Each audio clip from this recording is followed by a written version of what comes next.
Donald Trump's unexpected win really came as a surprise to nearly everyone who had been following the national and state election polling, including the president himself, because virtually every poll got it wrong. And now, as Mr. Trump tries to prepare for his first 100 days in office, big questions about how Mr. Trump's supporters will measure his success or lack thereof, and how will the pollsters tell us all about it. Joining us for some analysis is pollster Brent Magid, president of Frank Magid Associates. Brent, always nice to see you. Clear that the pollsters got the quantitative stuff wrong. That's the numbers, exactly how many were going to turn out in Michigan and in Florida and those kinds of things.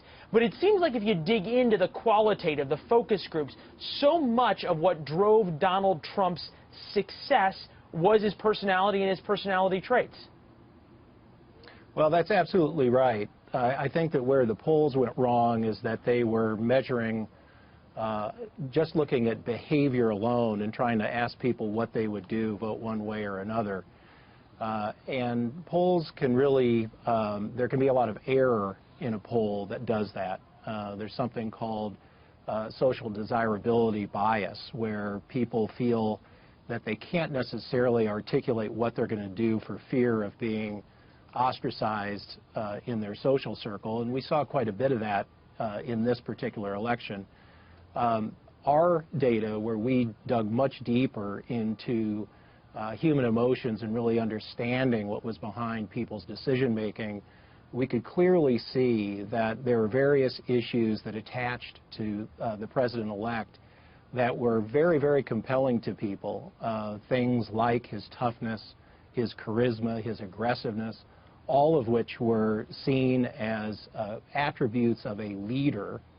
Frankly, we saw that the electorate... How do we translate that, though, from candidate Trump to President Trump? We saw even a couple of days ago, as the protests began, President-elect Trump tweeting about the presidential election. He said, just had a very open and successful presidential election. Now professional protesters incited by media are protesting. Very unfair. That is as raw and as tough of a tweet as you get. And then the next morning he follows it up with this next tweet. Love the fact that small groups of protesters last night have passion for our great country. We will all come together and be proud.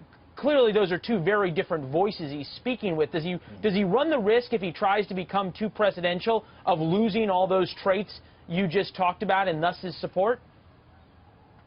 No, well, I think that what the president-elect needs to pivot to now is really focus on the business at hand. And there were certainly some indications over the last couple of days in comments that he's made that, for example, he doesn't wish to discuss the possibility of trying to go after Hillary Clinton for possible injustices in the past, but rather to focus on the business at hand, of job growth, of the economy, of making smart decisions. And frankly, I think that's where he needs to go. He needs to get away from a number of the social issues that, frankly, a lot of the electorate, I think, feel that are things that have bogged us down over the last number of years, and people really want to get on to what they elected him for, which is to develop our society. Well, and also, as you pointed out so often, Brent, elected him because of all of the qualities of his personality that are so different